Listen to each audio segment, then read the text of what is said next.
Welcome to the Egg Whisperer Show, a podcast exclusively designed to create more reproductive health awareness and discuss your fertility preservation options. Here is your host, the Harvard-educated fertility specialist, Dr. Amy.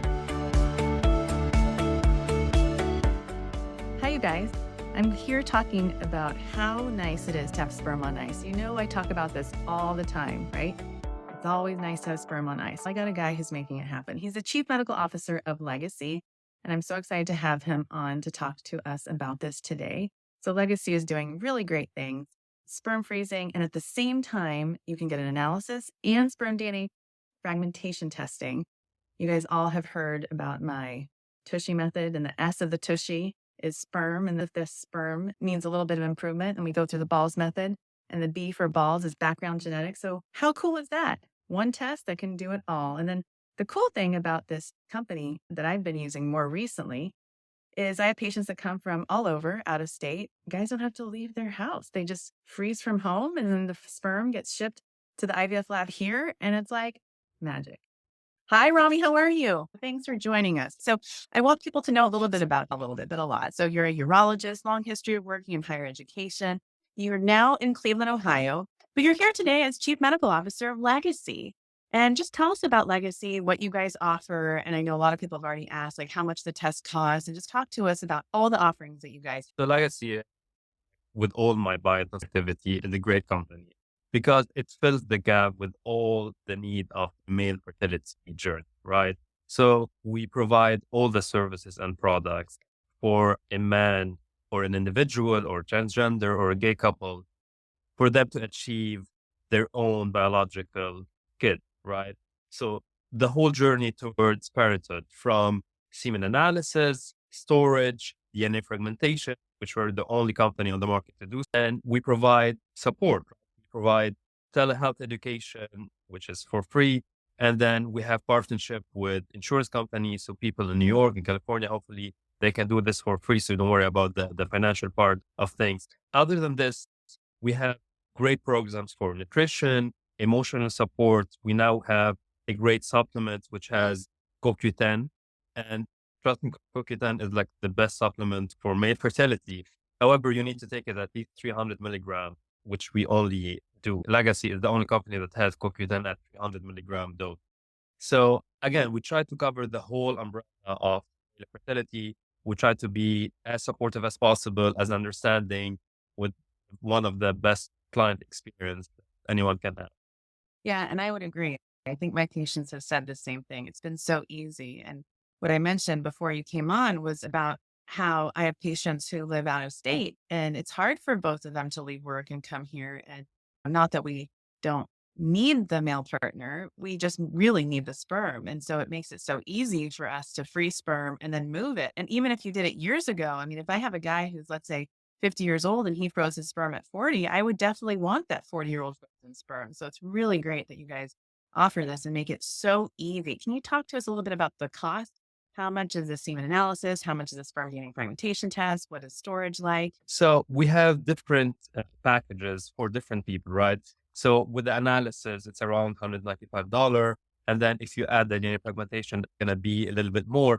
But we have different financial planning. So we don't take into account the financial aspect of things, even though we're a company, we're for profit, right? But we know that this is a very stressful journey, a very stressful condition. So we try as much as possible to get rid of all of the stress, right? So we can finance, we can cover through insurance. We have different options for cryopreservation or freezing, right? You can pay monthly, you can pay yearly or 5 years. And then even after this, if you have any problem, you can talk to our client experience team and they will figure it out. Like, most of my clients are so happy with it. We don't even mention the financial part because we know we just want to be there. We just want to support the clients, right? We just want to be very compassionate about this whole fertility journey.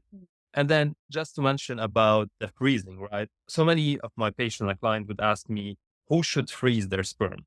This is a really very interesting question because if you think about it, we have at one extreme of the spectrum, people with low semen parameters, low total mortal sperm count, low volume, concentration, motility. These are clients and patients who should freeze because no one can predict the future. There's no guarantee that these numbers will not decline further down. Right. This is one bucket of client and patient. But then the more interesting part, like the other bucket is if you have good numbers, you want to lock them in, right? So make sure that you have a very cheap insurance policy for the future. So if you have great numbers, why not just freezing them? And with freezing, you can use them anytime. Like there is no limit on when you should use it. So, and we know that with many study and data that there is no increase. The IVF success rate are pretty similar between fresh frozen sample. So basically, if you have good numbers, just freeze, plug them in. If you have bad numbers, freeze and make sure you have something to use in case you need IVF. Exactly. And I have 2 boys, and a lot of people think for girls to offer them an egg freeze, let's say as a graduation present from college, I will definitely be freezing their sperm. Will you guys give me a discount? I'll pay up front for 10 years. Just kidding. I don't need a discount, but I will definitely be doing that for them as well as for my girls. I think that's really important and something that I think more and more people will be doing as more and more people need the service. Like we were talking earlier about how, what is it? Almost 20, 15, 18% of people will have a fertility issue and at least 50% will be male factor. Correct. We are responsible for half of the problem Right. in any. So we should own this fact. We should be receptive. We should have an open mind. We should not be biased by culture, society, and then by the traditional thought of this is a woman's problem. It's not a woman's problem. It's a couple's problem. And then we need to be there for each other. Right? I know you counsel your patients on how to deal with each other. Usually I only see the men in my clinic because they're too arrogant to bring their spouse with them. Right. So I always tell that you need to understand that you are part of this, part of the problem, and part of the solution. Because so many male and female factor fertility can be treated, and we have positive outcomes, and you have a happy ending to all of this, right? So I think involving men, having these kind of conversations, of podcasts, just bringing awareness to society will help breaking the taboos and prejudice about the whole male fertility, will help shift the conversation, the blame from fertility is a problem with women to infertility is a couple issue, right? And we need to think about it in this way. Absolutely. And if you want your partner to not be so bitter, right, we have to all get better. That's it. Otherwise, it builds resentment for sure. I deal with that a lot when the guy is in denial and he's not a part of the solution. So I appreciate you being able to talk about that so openly. And part of what people can get when they do a sperm test with you guys is they get to talk to you or maybe one of the nurses that you guys have on your panel. Is that right? This is a very stressful process, right? Just imagining someone getting a report and seeing low numbers or suboptimal results, right? They're going to be frustrated. They're not going to understand what's happening, no matter what you have on this report. So we provide a free complimentary service whereby anyone using the Legacy product or services can just schedule a call with me or one of the andrology trained nurses. And we can spend anywhere from 30 minutes to an hour just talking and discussing the results, ways to try to improve these results.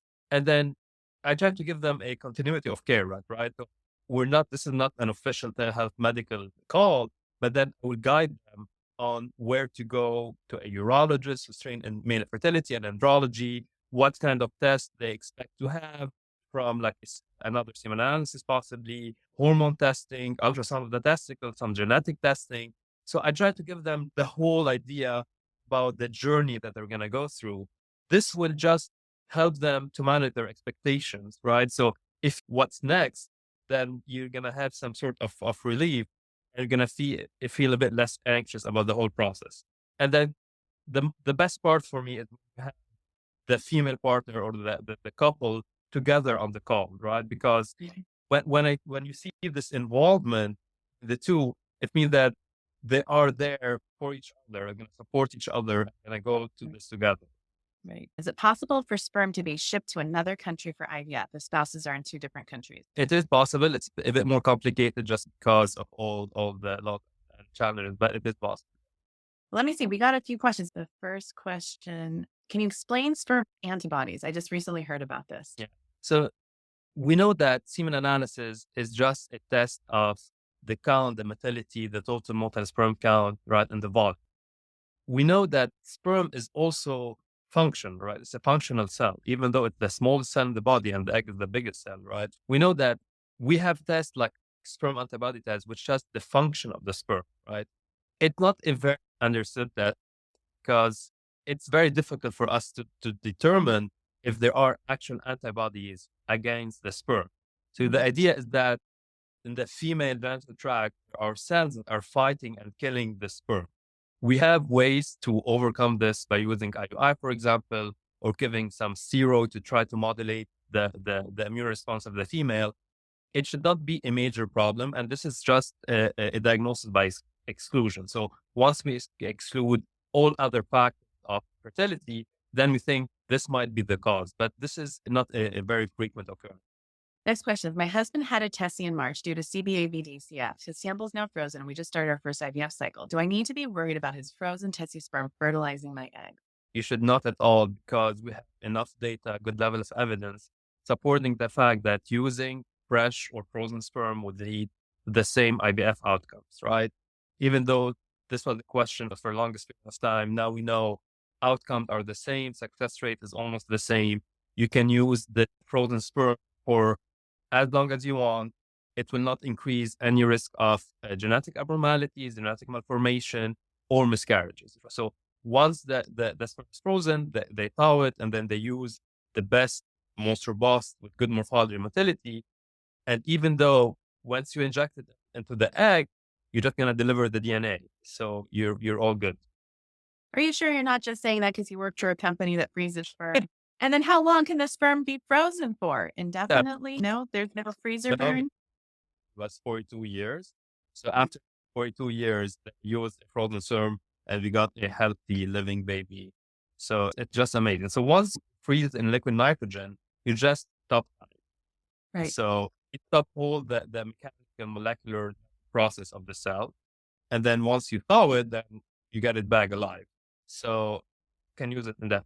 Thank you so much, Ramy. Thank you for your time. Thank you for sharing all your knowledge. And I have a feeling a lot of people are going to be looking at Legacy and calling you for that consult to get their guy's sperm sparkling again. Thank you for having. Okay, anytime. We'll see you later. Thank you so much. Have a great day. Bye-bye. Thank you so much for listening and making the Egg Whisperer Show a part of your weekly routine. To find show notes and a full transcript for this episode, visit dramy.org and look under the blog tab. While you're there, you can find a link for the Egg Whisperer newsletter, which keeps you in the know about fertility news. You can also find Dr. Amy and the Egg Whisperer Show on YouTube, Instagram, or Facebook. If you'd like to learn even more, Dr. Amy offers classes at the Egg Whisperer School, eggwhispererschool.com, or you can request a consultation on dramy.org. Thank you so much for tuning in and for sharing the Egg Whisperer Show with others. Keep sparkling and have a great day.